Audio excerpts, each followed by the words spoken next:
with me to prep the valves from our new Cummins. So these are new valves for the Cummins. As you can see, they're 3D printed. And with that comes layer lines, which, of course, add friction. As you can see, when it goes up and down through the valve guide, it creates more friction. So what we're going to have to do is sand this part down. So I'm going to take some 40 grit sandpaper and just buff that down.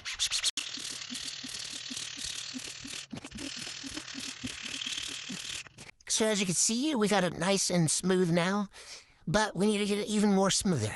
I got this metal polish, and we're going to be polishing it with it. So I put some on a napkin, and I got the valve here, connect it to a drill, and we're just going to spin it on there until it gets smooth.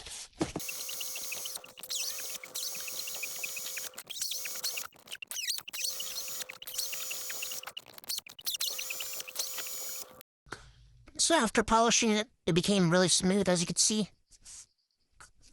No friction. And if we take it to the valve guide,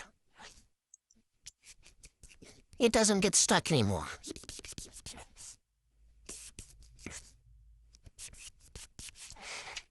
4 hours later, I got them all polished and sanded up. As you can see, they're nice and shiny, no friction whatsoever. And I also rounded off the edges, as you can see, because when they're in the cylinder, they like to overlap when one goes above the other. That ridge helps it slide back over the other one and let it close completely. So let's put on the engine. So I got these springs here.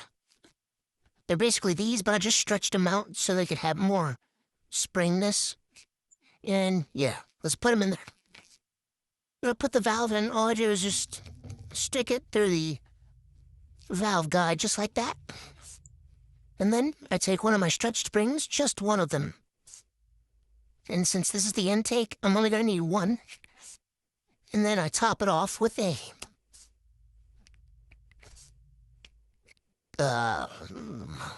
Lash cap.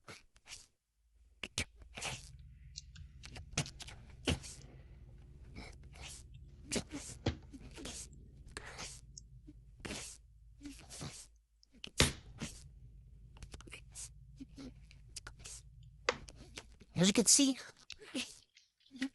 just like that.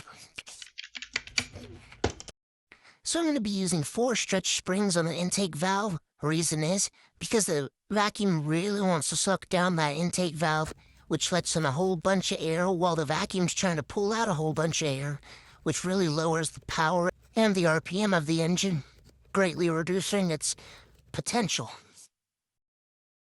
And to make them go up and down easier, I'm just going to add a little bit of lube inside of there.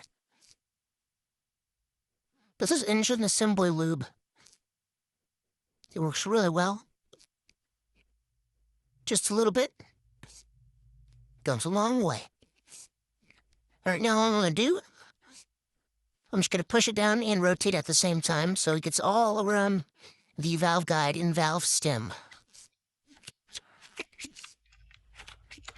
As you can see, they go way down, way easier.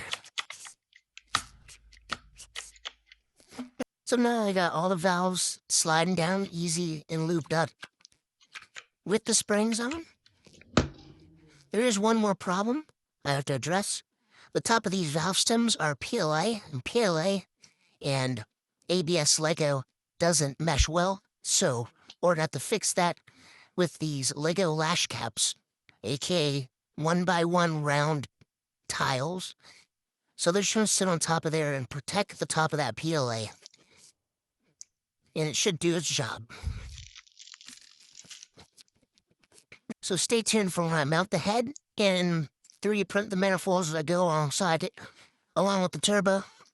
Turbo probably gonna mount it somewhere about right there, because the vacuum connects right here to the exhaust / vacuum side, and since the vacuum will be pointing that way, I might as well point it to the back.